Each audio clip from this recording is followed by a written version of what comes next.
All right, with the time being 6:30, we will go ahead and begin. First, welcome and thank you for taking the time to join us for this evening's panel, our 2020 annual meeting keynote presentation, From Resilience to Collaboration. My name is Jess Weitzel and I'm your woman behind the curtain. I'm also the secretary of the steering committee of Springfield's Coalition for Inner City Older Neighborhoods. For those new to who we are, Springfield ICON is a registered political action committee that advocates for policies, ordinances, and development that positively impacts Springfield's inner city older neighborhoods. Each year, ICON typically hosts an in-person annual meeting where we discuss the work of ICON that year. We recognize our good neighbors who do outstanding work in our community. We look to the activities of the upcoming year, and we provide a targeted keynote on the topic of particular interest or importance facing our city. Although the COVID-19 pandemic has put a halt to many of ICON's usual activities, the work in our neighborhoods has continued by people and organizations dedicated to making a positive difference, and we want to continue to recognize and celebrate the efforts of those who are working to improve our neighborhoods. So, ICON decided to move our annual celebration online this year. Our review of 2020 and all of our Good Neighbor Awards can be found on our website, Facebook, and YouTube. Tonight's panel will be recorded and made available online. Check online tomorrow for our Looking Ahead video to 2021. For some housekeeping items, please be aware that tonight's panel is being recorded. All attendees have been automatically muted with the exception of our panelists and our moderator. Additionally, we are temporarily disabling all video feeds with the exception of the moderator and panelists to limit any lag experienced by those on their computer or devices. Our moderator will ask each of our panelists a list of previously provided questions that focus on the resiliency and new collaboration efforts our community has shown during the pandemic. During our Q&A section, which will follow the initial panel, we will allow the video feed of any person who submits the question currently being asked by one of our hosts. If you have a question for the panel at any time during this event, please use the chat function in the lower right-hand corner of your screen to ask it. Call-in only attendees will also have an opportunity to verbally ask their questions as well. Before we move into the panel, we would like to thank this event's sponsors and one of our 2021 annual sponsors, Lori and David Farrell. We deeply appreciate the Farrells for their continued commitment, not just to ICON, but to many of the organizations in Springfield committed to making our community a better place. We could not do what we do without supporters like Lori and David. Tonight's panel will be moderated by ICON Events Committee Chair Jill Steiner. Jill is also the Director of Human Resources and Risk Management for the YMCA of Springfield. Tonight's panelists include a variety of perspectives: a local business, an individual, a community organizer, and an elected official. These panelists are Mark Fornash, owner of Cafe Moxo and part of downtown's Adams Family Group of businesses providing our small business perspective. Tess Fialka, the Director of Employee Development and Engagement for O'Shea Builders, providing our individual perspective. Scott McFarland, founder of the Springfield Families Helping Families Facebook group, providing our community organizer perspective. And last but never least, the Honorable Doris Turner, City of Springfield Ward 3 Alderwoman, providing our elected city official perspective. Jill, please take it away. Thank you and welcome to everyone. As Jess said, we have some questions that we're going to put to the panelists. And the process that we're going to do is to read each question and give the panelists time to answer that question. And when after all four have given their answer, we'll move on to the next question. And when we've finished all four of those, then we will open for Q&A on any topic related to our discussion tonight in terms of resilience and collaboration, and if, for any panel that you'd like for them to expand upon their answer. So we are going to begin, and Scott, I'm going to begin with you on this first one. So what has the pandemic exposed or brought to light that needed action or a new approach? Well, first off, thanks for having me here tonight. That is the first time I've ever been called a community organizer, so I'll take that and put that feather in my cap. But one is the pandemic has shown us, and the reason why we started Springfield Families Helping Families is there's a lot of folks who don't know what resources are available to them, and there's a great need to make connections to support those people. We started our group because of the school starting to have to go to remote in March, and we were seeing a lot of folks on Facebook saying, where do I go for childcare? Where do I go for help with food. What do I do with this, and that? So we started the group to make those connections. So that's one of the main areas where the pandemic has showed us again that we have a lot of very good, supportive nonprofits, faith-based organizations, businesses. But if folks don't know where to go for that help, they're not going to receive the services they need. So making those connections and helping folks find those resources is very important. Thank you. Mark, I'm going to ask you next from a small business owner and a business approach. What was really exposed and brought to light that you felt needed action or a new approach from your perspective?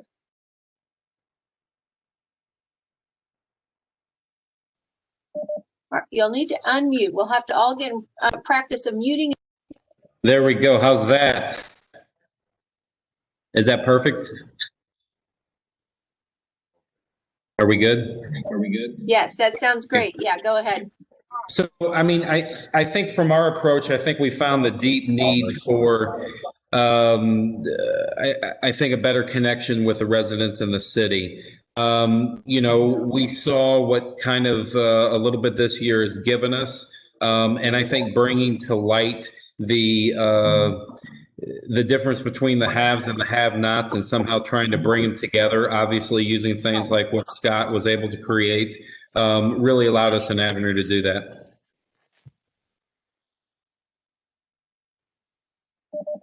Thank you. And Doris, can you share your perspective as an elected official, kind of as a public servant? What do you see was brought to light or exposed that needs a new action or new approach? Sure. First, I want to thank ICON for all of the great work that they do to impact our inner city older neighborhoods. It does not go unnoticed, and it is really making a huge difference. So thank you for everything that you guys are doing. There were actually two things that I would say that this pandemic exposed or brought to light. One of them was that this pandemic was not an equal opportunity virus, and the way that it took over all of our lives really shone a spotlight on the fact that it was a pandemic of inequity. And the second thing is that the political polarization of the virus and the impact that it had on the government's approach and the public's adherence to all of the mitigation efforts is really something that everyone should take into consideration as we move forward, not only in addressing this pandemic, but how we really address all of the things that happen in our community that we need to take a collaborative effort to look at. So the effects of the virus really hit a community that already experienced significant health disparities and had many underlying health conditions. And it really shown that we have a long way to go in our community as we look at healthcare, access to healthcare, and how we include all of our diverse community members when we are doing any type of messaging. Because I think a lot of what happens is that we have messages that we want to get out, but it doesn't have the intended impact. And so we really have to take a look at that, because, you know, you can have the best message, but if it's not getting to the individuals that need to get it in a way that they trust it and believe in it and then will act on it, then, you know, it's not doing anyone any good. And I think that what we saw with this pandemic was that the impact that it had on one individual, it was a domino effect throughout our entire community. Thank you for sharing. And so I want to turn to Tess, and one of Tess's talents is to kind of coach people in their individual lives. And so what we're asking for her perspective, and I will have her go last on every question we ask, is kind of to take that question from an individual lens, if you can think out, and also begin to help us reflect on how we as individuals can move forward and be resilient and look for collaboration on an individual basis, how we can help ourselves, our families, our communities, and our businesses. Yes. Well, Jill, thank you so much for inviting me to be a part of this wonderfully esteemed panel. It's really an honor to be here. And as you said, I'm going to approach all of these questions from the standpoint of resiliency with the individual. And one of the things that the pandemic exposed and really shone a bright light on is the real need to protect your emotional energy. So we have been in the throes of some pretty significant drama and lots of emotions over the last several months, and lots of fear and uncertainty and negative emotions. And it is really easy to quickly get really sucked into those and overwhelmed by those. And you find yourself in this place where you're almost just not even thinking straight. And so we call this an emotional hijacking. And when you're under a lot of stress and having an emotional hijacking, well, none of us is at our best. And it's really, really difficult to navigate these high stress times. And so as we go through tonight, I'm going to give you a few hacks that you can do when you find yourself, because we're going to be in the throes of some pretty serious stress and emotional drama, I think, here for a while that we have to navigate. And so one of my favorite hacks is this concept that I refer to as a 10-second reset.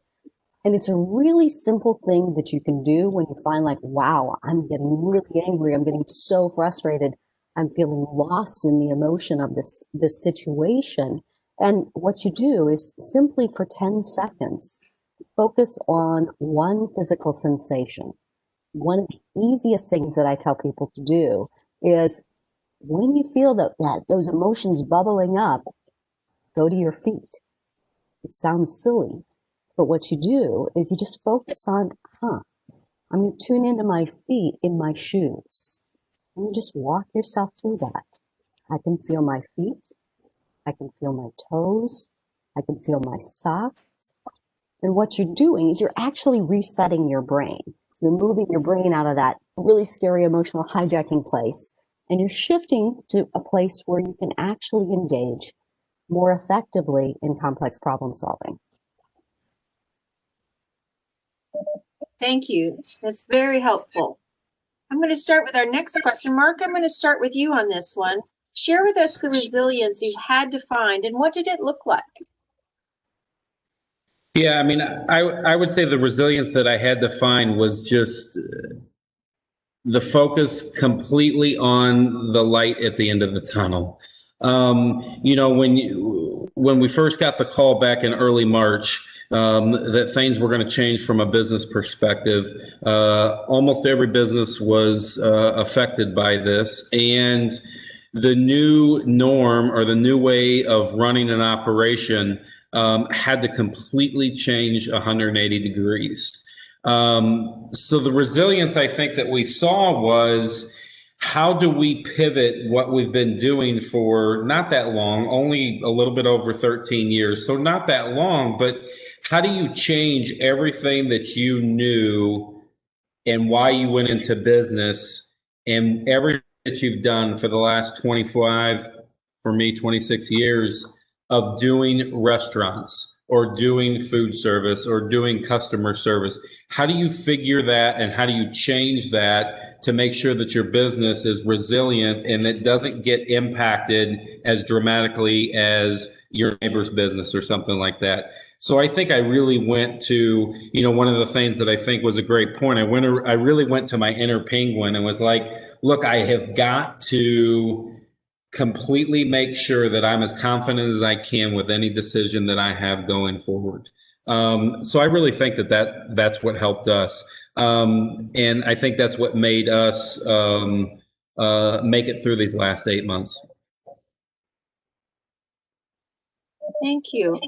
Doris, why don't you share with us the resilience, maybe personally as a city leader that you had to do, but also maybe the resilience that the city had to find to be able to start addressing this, and what did that look like?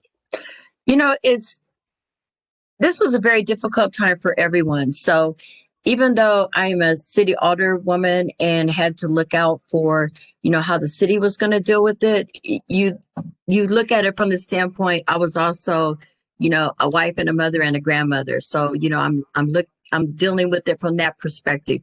And then I have this hat that I'm dealing with it, municipal government and what that looks like. And then I'm also looking at it from the standpoint of, all of these small businesses that I have not only in my ward, but in the entire East Side community that I know are very vulnerable. So I'm really coming at it from that three-tiered perspective and looking at how all of those three entities can come together to make this work. Because when you really think about it, each one is reliant upon the other because none of us can make it through this standing alone. So we really have to look at how we can build on each other in order to move forward and kind of like Mark says, get to that light at the end of the tunnel, understanding that nothing is going to be the same as it was in February. I mean, our whole lives are changing, and we have to figure out how we can do that together with relying on each other and depending on each other. And it wasn't easy, but it was one of those things where you really had to just kind of hunker down and say, how are we going to do this?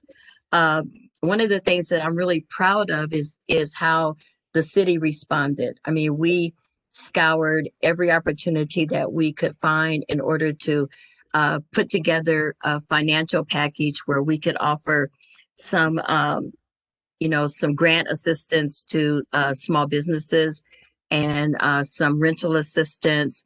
And then also we were able to provide some funding to the Central and North Food Bank, which, think about it. There are so many people in our community that rely on those types of services.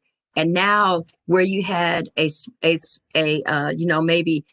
say 10% of the community that was relying on that, then you kick it up to 50%. So that puts a drain on everything. So we were able to provide some support for the community food bank. And we're really fortunate in Springfield because we do own our utilities. So we were able to provide, some moratorium on utility shutoffs and those kinds of things. But, when you look at all of that, I think the one big piece that people don't often think about is how in doing all of these little things, we can offer just a little bit of mental health support through these opportunities. And so I think that was extremely important because in doing all of these things, we were able to provide just a little bit of personal contact. It may have only been 10 or 15 minutes, but it was that personal contact that people were able to see, touch and feel and, talk to someone just for that short, for that short period of time. Thank you. Thank you. Scott, why don't you talk about the resilience you had defined with your group and how that kind of affected and what did it look like, maybe from the beginning to what it looks like now? Well, the fun thing about dealing with putting together this thing during the middle of the pandemic was I was actually deployed to the State Emergency Operations Center when we started this thing out. So I would not have been able to put together this group, which started out with a couple hundred people and is now at close to 15,000 without my group of admins who have worked tirelessly to continue that group to make sure that folks are getting the resources they need, getting the connections they need, but also making sure that the group is free of any kind of bad actors who would cause a problem. So utilizing those folks to keep things moving along has been very helpful. In terms of what we've seen, it's just amazing the outpouring of support that this community has brought in this time. One example would be the Micropantries. When we started in March, there were 3 micropantries around the city, one in Chatham, one downtown Springfield, and one over at Southeast. There are now over 24, and they're being filled daily. Just this weekend, Senior League held a food drive, which collected hundreds of pounds of food and toiletries that went straight into the pantries. And that's just the resilience of people to step up and help each other out. It's uplifting. It's something that you don't see until everyone has to step up, and people do. And without everyone putting some time into this, we'd be in a lot worse spot than we are. We are truly facing the greatest humanitarian crisis in a lifetime. And it's not just the pandemic. It is the economic downturn we're facing because of the pandemic. It is food insecurity. It is parents having to stay home with their kids throughout this. We are going to be digging out of this for a very long time, unfortunately. And the community coming together is the only way we're going to dig out of it. Thank you for that. Tess, why don't you kind of give us a perspective a little bit of what you've heard so far from our panelists and what we can take away from those on a personal level? Yes, well, clearly, as these folks are demonstrating, resilience is recognizing that the bad event, whatever it is temporary. It's not permanent. And you have to believe that good things will come. And you have to take action to facilitate those good things, as each of these individuals are already actively doing. And in this, if you think about the resilience equation, if you will, and that's what I believe influences how I behave, and that in turn influences the outcomes that I get. And so each of these individuals has recognized that I believe I can do something. I can have a profound and powerful impact on my community if I'm willing to take action. And if we think about as individuals, in terms of, what I would call is, these folks they all have their own hero's journey, if you will, in that they chose to take action.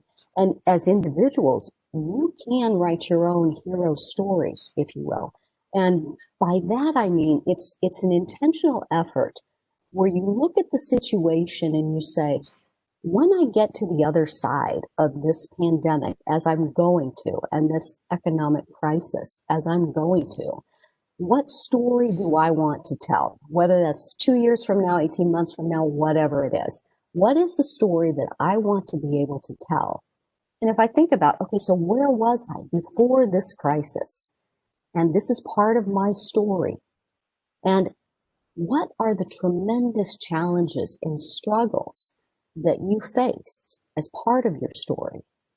And how did you find extraordinary ways to demonstrate courage, as we're seeing with these individuals, creativity, grit, and grace to face those challenges?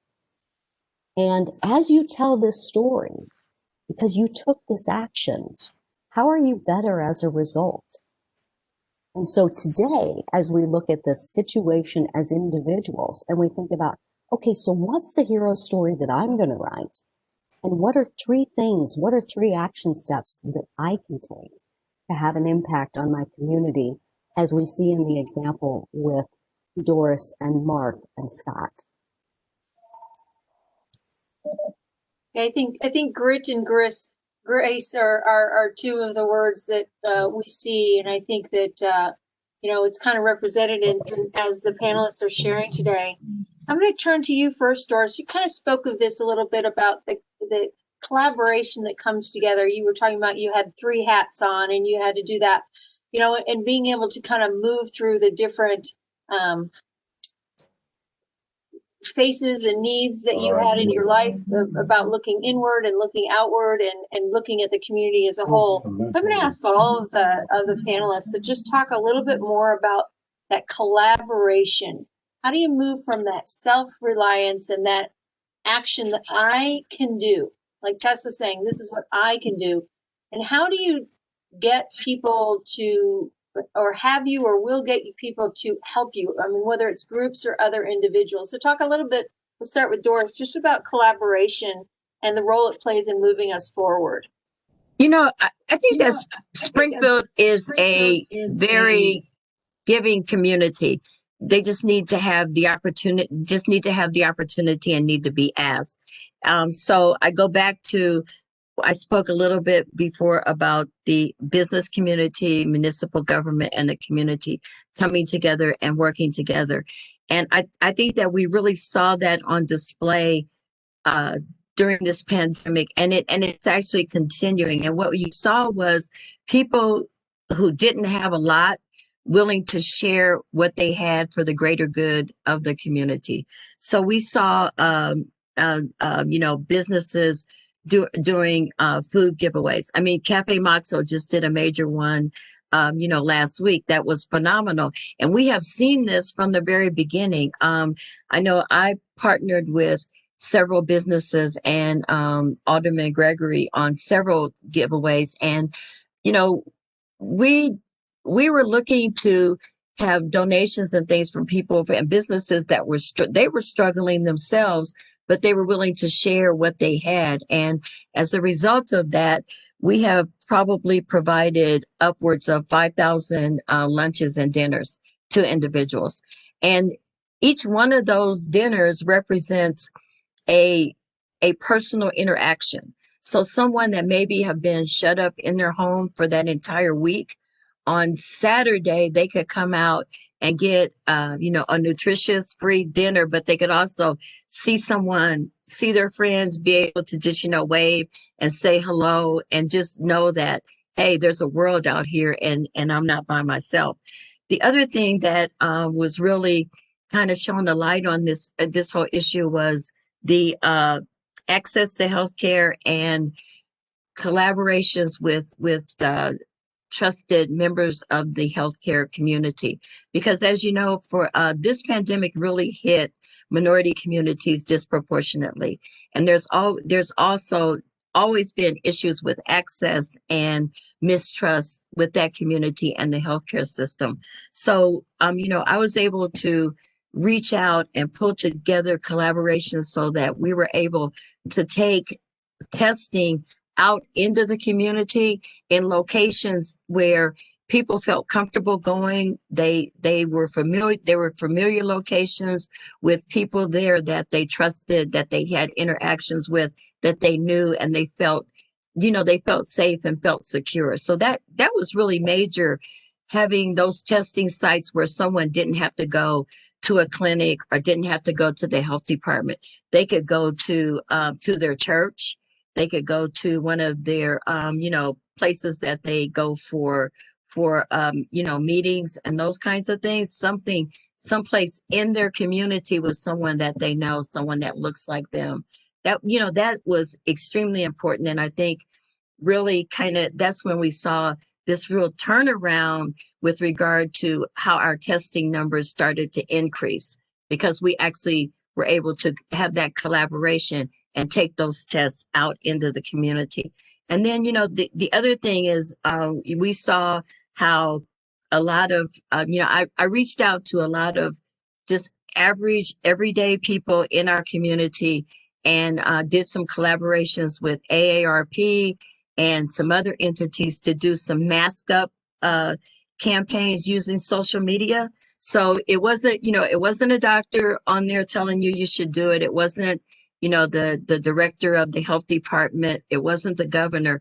It was your neighbor. It was your grandma. It was, the person that you go to church with coming on and saying, this is important. This is why you should wear a mask. And, I really saw a difference and saw the impact that those opportunities to have those collaborations with people that you know, people that you trust, people that you're familiar with, I think really had an impact. I mean, I saw it. I think that we saw it in how our testing numbers started to increase, and how, one of the things that I cannot go without saying this. I was so excited to see the response that the East Side community and East Side businesses had during this pandemic. I mean, whenever you hear anybody wants to talk about anything negative, that's the first place they start talking about. But you would not believe the opportunities for kindness that happen with East Side businesses that they never talked about, because it wasn't a big deal for them. It was just something that they did. I mean, Boyd's New Generation Restaurant, which is a family-owned business, so you can imagine the financial impact that this pandemic had on their business, was providing dinners for several homeless outreaches every day during this entire pandemic. So, there's some bright spots, and we should take the time to celebrate those bright spots. Absolutely, absolutely.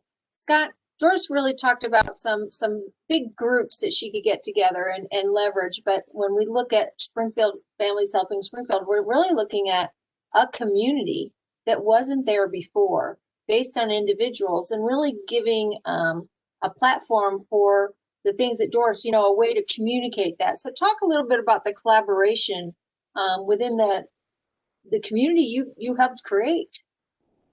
Yeah, and it's the perfect time for a technology platform to do that, since we're all stuck at home for the most part.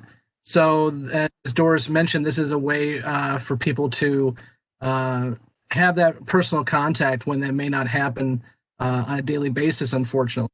So a lot of things with us is finding new ways to help folks in need that usually would go somewhere else to get that support.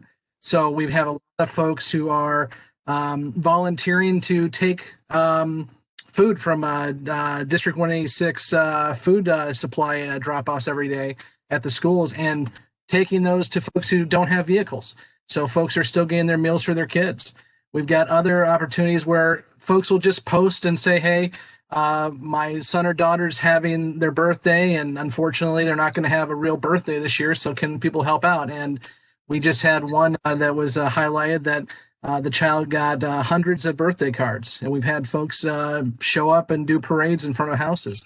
It's just little things that keep that connection going, that support people in this time of great need. But also it's about making those the ability for anyone and everyone to step up.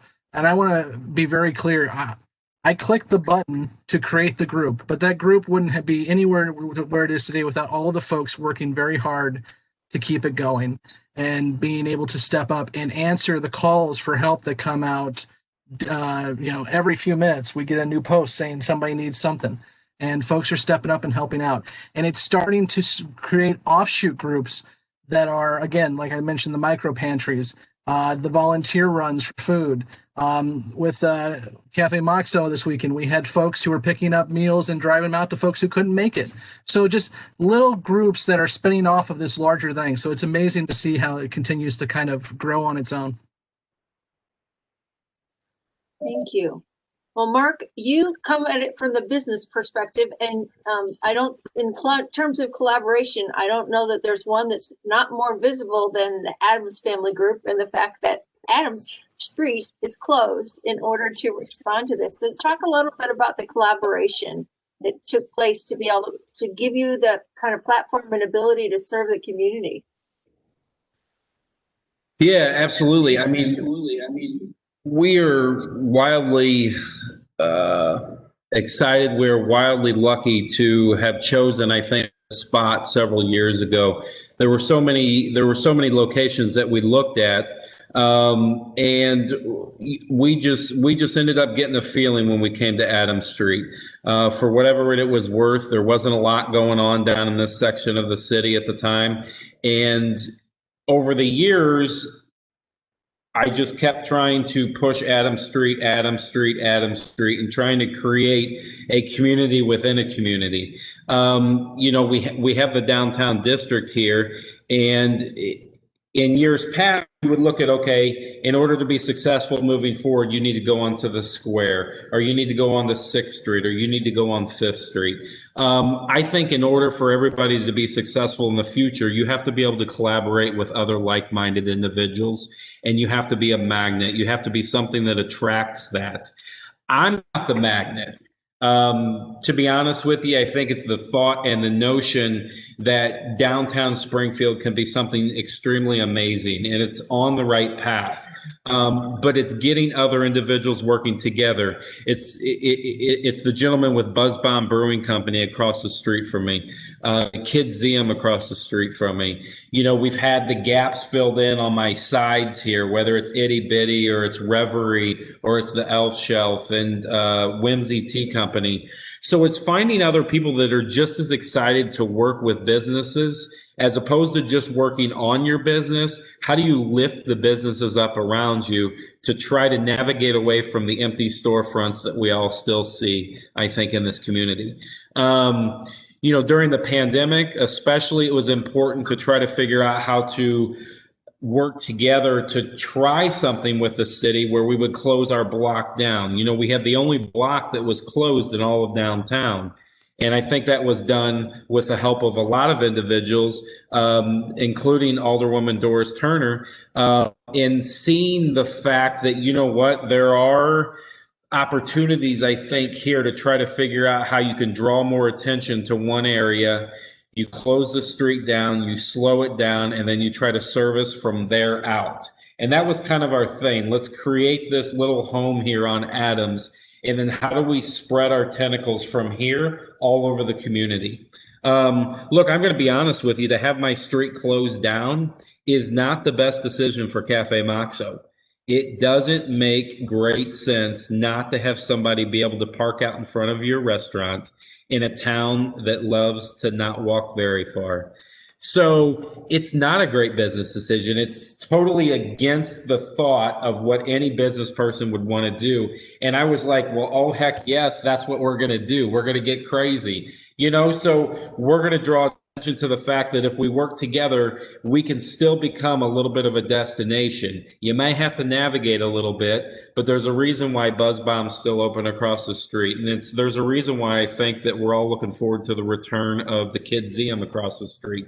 I think it's businesses working together, trying to find a like-minded concept, and then working within that. So, I mean, it's been really fun. I kind of started the Adams family a little bit above 30 years ago, and I never thought, though I always prayed and wished, that it would become what it is becoming.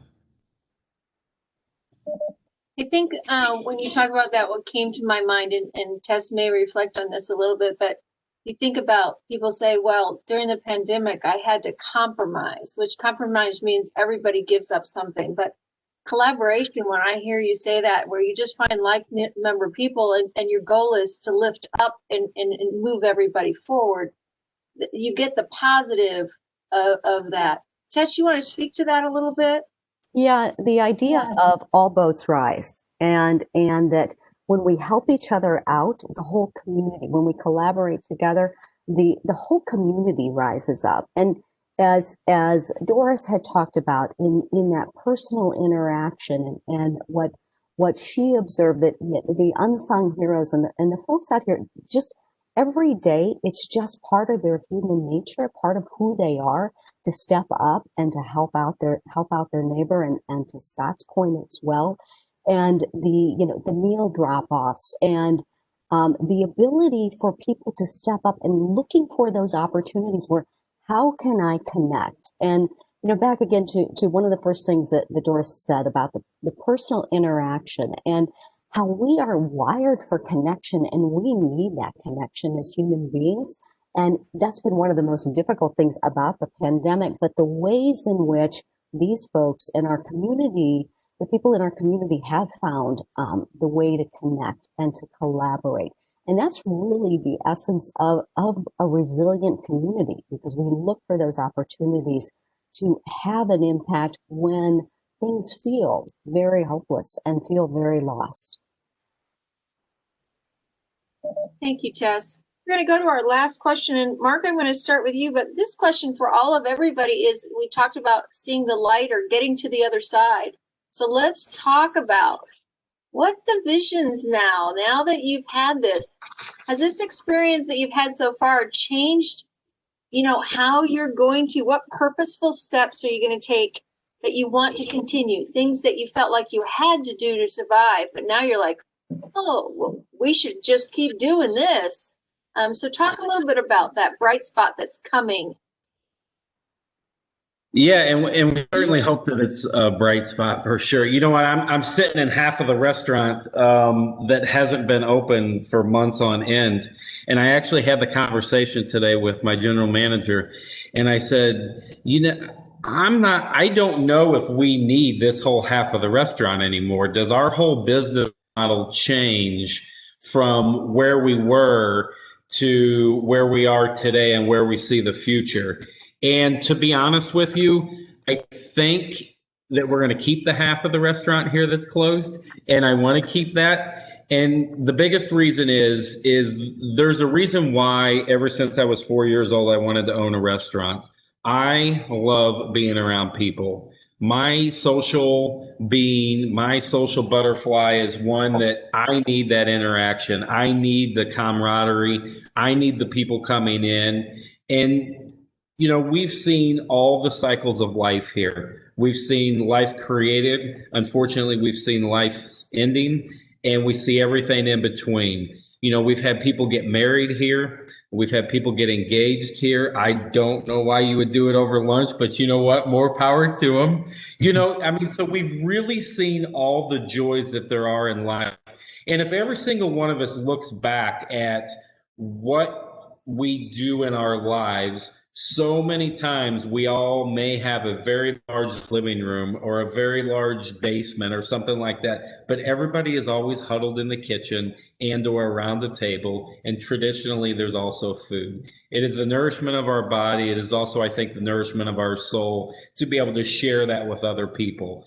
You know, one of the greatest things about the pandemic that I think that we've seen going forward from my perspective is not only has the pandemic been airborne, but I think the spirit of people is becoming extremely airborne.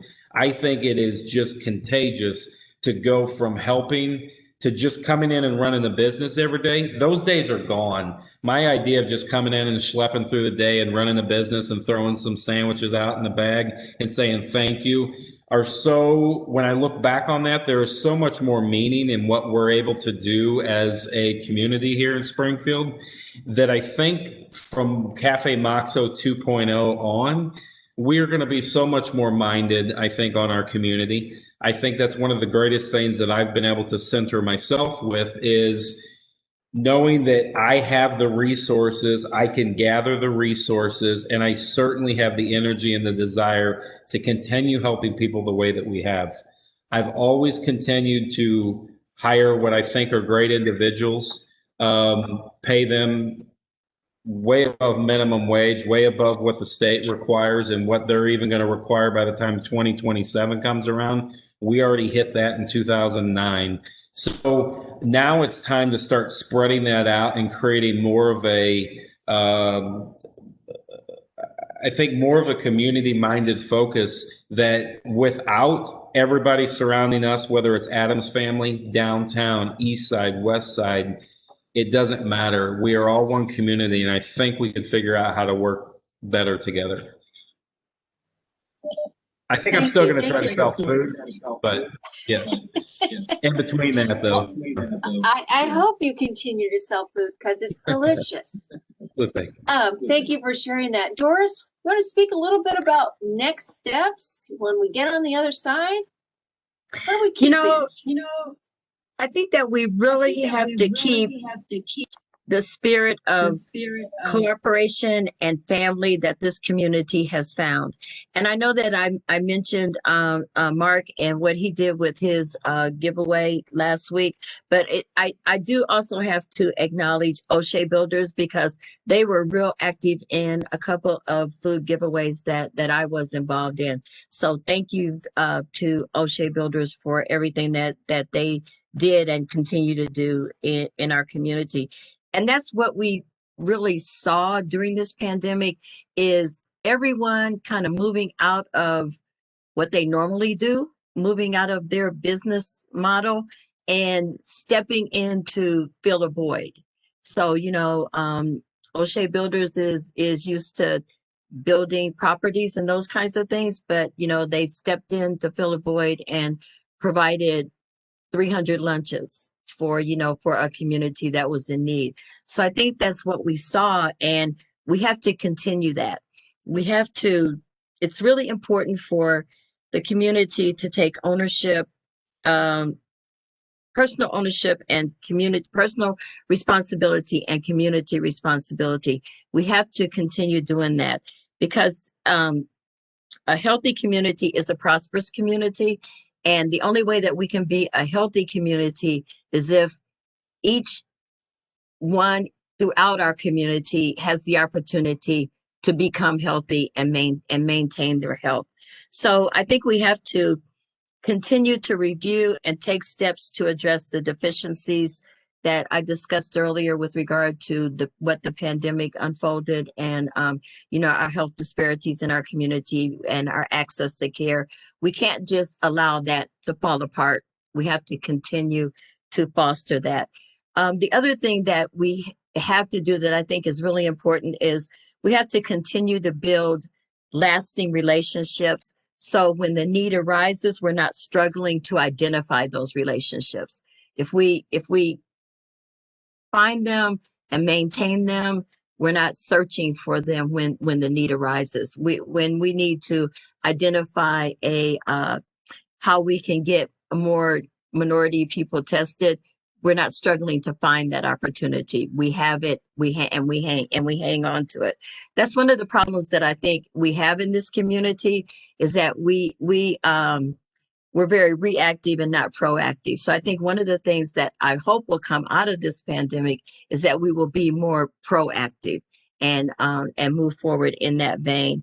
And then, we have to continue to assist our small businesses to rebound because they are truly the fabric of our community. So we have to do everything that we can to assist them with that rebound. I know we saw several opportunities with that from a very community-based level when we had the 217 food weekend, where we were encouraging everyone to participate in and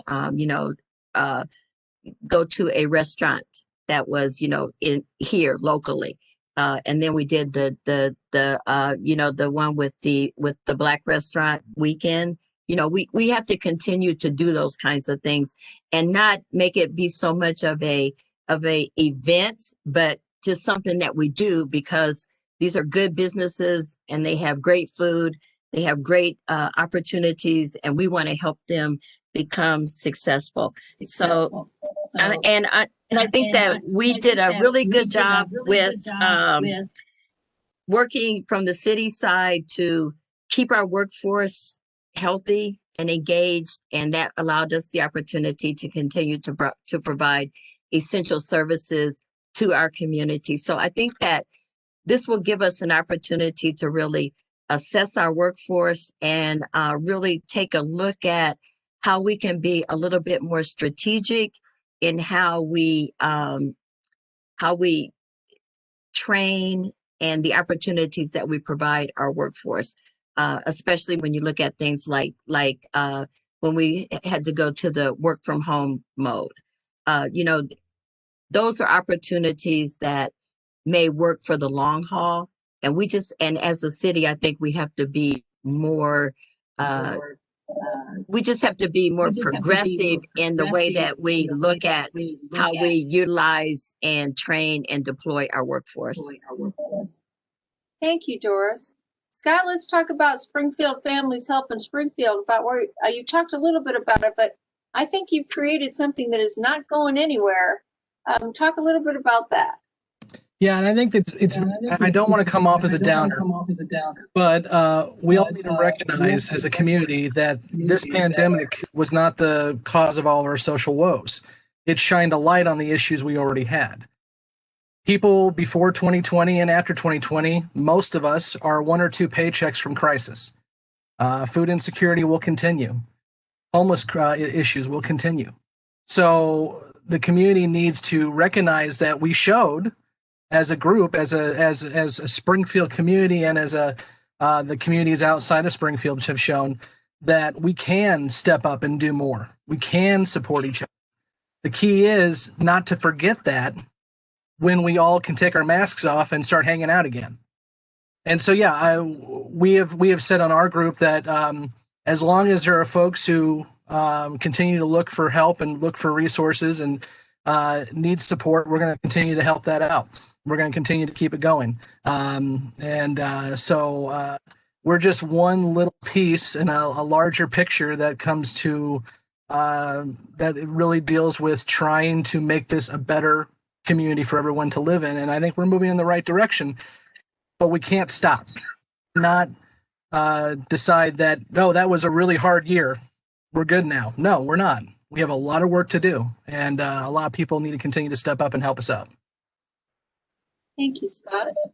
Tess, you want to help us as individuals kind of look to the future and how to kind of just look for that bright spot? So the pandemic certainly has been a stark reminder that change and significant challenge is a major fact of life. We know that. And the thing is, when we go through change, we always feel like we're losing something. And we've seen a whole lot of loss over the last several months. The thing with change, though, is that it brings the opportunity for personal and societal growth. And as we are talking about here, the ways in which we can take this societal growth going forward in our own individual changes and the ways that we have looked at, what am I going to do with this? It really is, sadly, we don't grow in those times when we're safe, secure, and happy. It's the unfortunate reality. And it is in the life's crucibles where we do gain clarity as individuals and communities and societies around, what's our purpose? What's the sense of purpose here? What do we want to tap into in terms of our larger values? Who we are as a community in Springfield, who we are as individuals, and how are we going to really live and really step into the best version of myself, the best version of Springfield, and the best version of what we have to offer and bring to the table beyond the pandemic. Thank you very much. That takes care of our 4 questions. We're going to have our co-hosts kind of behind the scenes are going to put up a slide just to remind you of how to do your questions. If you have questions, I know that I've seen in the chat some questions have been coming through. So we're going to have Carol and Jess are behind the scenes there, and they're going to ask the panelists questions that have come in. And then we're also going to, I see we have some people who are just on the phone. So after we go through some of these chat questions, we'll see if we can open up the people on the phone so that you also can be included. So you can see there on the screen, if you, again, submit your chat questions in the chat. And you can also, if you want to ask a question verbally, for example, we're asking your question, but we're not being very clear about it. You might use a reaction so that we can open up your mic and your picture and you can ask, but we will do our best. We're going to go ahead and take that screen down so we get a little better view of everybody's faces.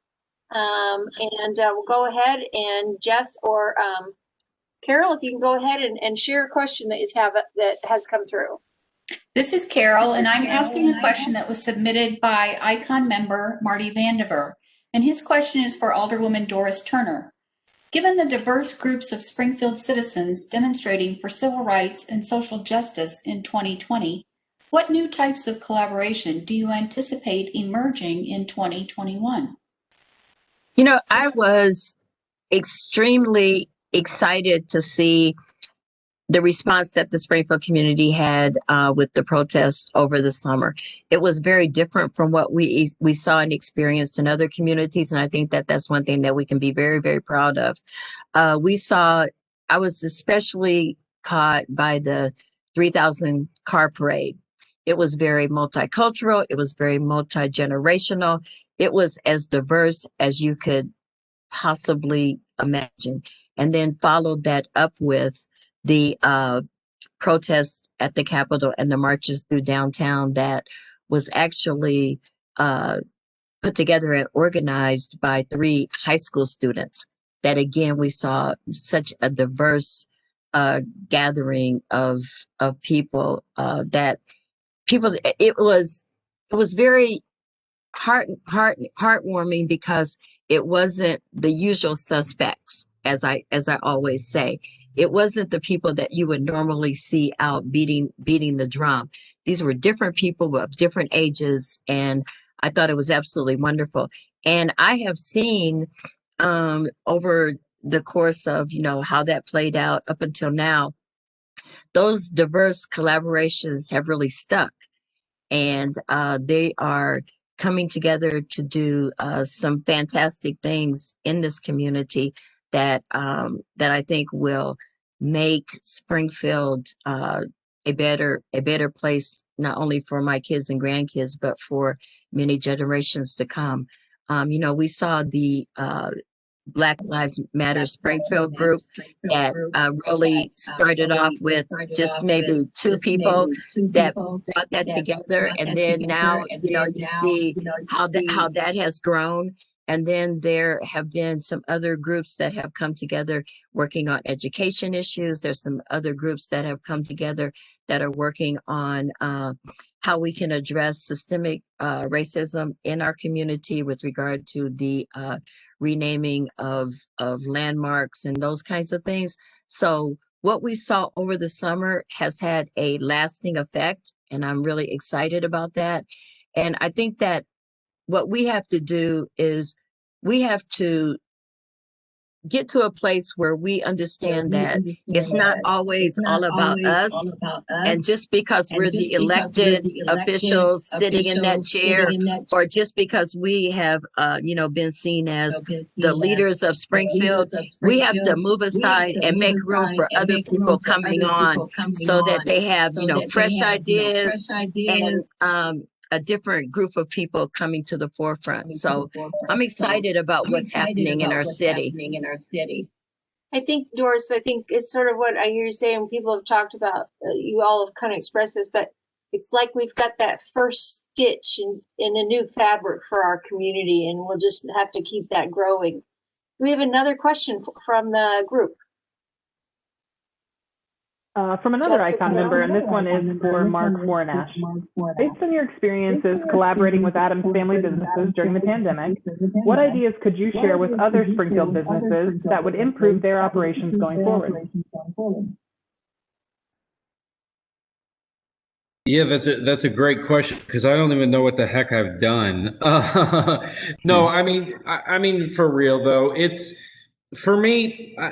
I'm going to tell you that answer is a little bit twofold. The first year I was in operations, we started in early 07. The first year I was in operations, I was so concerned about going outside of my front door and looking at all the people walking past my front door down the street to other restaurants, other retail shops on the square, 5th Street, 6th Street.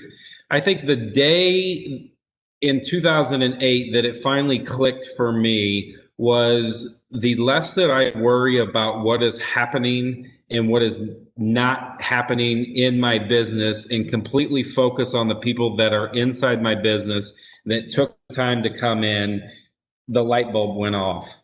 For me, it was staying inside of my lane, completely focusing on every single individual that either came in or that we delivered to, and making sure that my undivided attention was paid to them.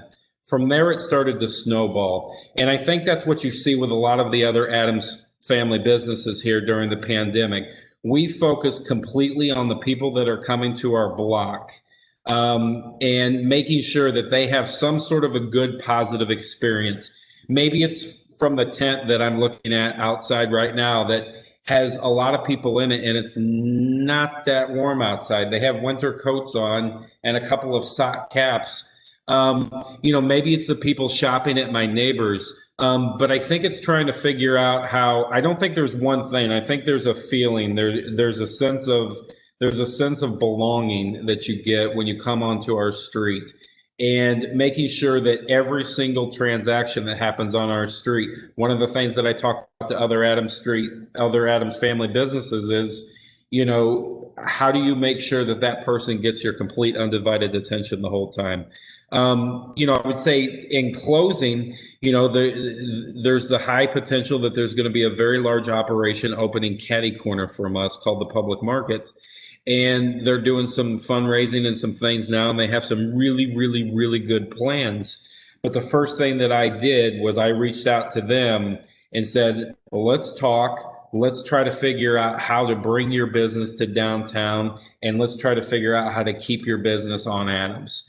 And I think it back to the, I relate everything to food, and I'm sorry about that. But, it goes back to, if you look at all the chain restaurants that you have, whether they're off highways, whether they're here on the west side, whether they're out off of Dirksen, they all get around each other. And as one parking lot is too busy, they go on to the next restaurant. You may have wanted to go to Olive Garden and eat pasta for whatever reason, but you noticed that their parking lot was too full. So you just went ahead and ate nachos at Chili's or whatever they have there. So, that's the whole thing, is how do you bring people to one area and then make sure that they have an experience that they can live from? I don't know. That's the best that I can do. I think that's very good. Boy, I wish we had more time. And so we are going to kind of help, because the time is coming to an end. I will say that we'd love to continue these conversations and these questions. And so the ICON will convene our member meetings again in January virtually. And we might pick up on some of these topics and see whether or not we want to drill down a little bit more on these, and also look at the questions in the chat that we didn't get to. But in closing, kind of to close out today, Tess, can you just kind of bring us home a little bit on maybe, again, what can the individual do? What's our next step as an individual? And then we're going to go to a thank you slide. And I want to take the time now to thank all our panelists, and also my committee, Carol and Jess, you've been hearing from, and then Marty also. They've just been really great to work with. So Jill, I think just a really quick summary here. I think if we look back in our lives and in society on the most difficult times, almost universally, those rocky times are where we as individuals, we as communities, and we as society change for the better. And this is going to be no different, because as we see the heroes here on this panel, and as we have learned about the connection and how we can create connection in our society and in our community and have a powerful impact. And we take that change forward, we take that dedication forward. And I'm just going to wrap up with the immortal words of Christopher Robin from Winnie the Pooh. You are braver than you believe, you're stronger than you seem, and you're smarter than you think. Thank you very much. So we've got just one more little bit of business, because again, it's thank you. Mark talked about thanking the people who are in the room and keeping your thoughts on that. And that's what we'd like to do now is thank the people for joining us. And Jess, why don't you take it away? So that concludes tonight's panel presentation and Q&A. We'd like to thank again our panelists for participating, and thank all of you for joining us on this panel. We encourage you to access not only tonight's recording, but all of our 2020 annual meeting celebration videos online at either our website, Facebook, or YouTube. We'd also like to thank this year's Friends of Icon sponsors who helped make our 2020 annual meeting celebration possible: Bunn Park Neighborhood Association, Grand Central Neighborhood Association, Harvard Park Neighborhood Association, I'm guessing you're sensing a common theme here, Historic Westside Neighborhood Association, Isles Park Neighborhood Association, and Lincoln Park Neighborhood Association. If you'd like to learn more about ICON or join ICON in its mission to improve our older neighborhoods, please visit springfieldicon.org. Thank you again for joining us, and on behalf of ICON, we wish you a safe, happy, and healthy holiday season. Thank you, everyone. This concludes our meeting. And again, thank you so much to everyone.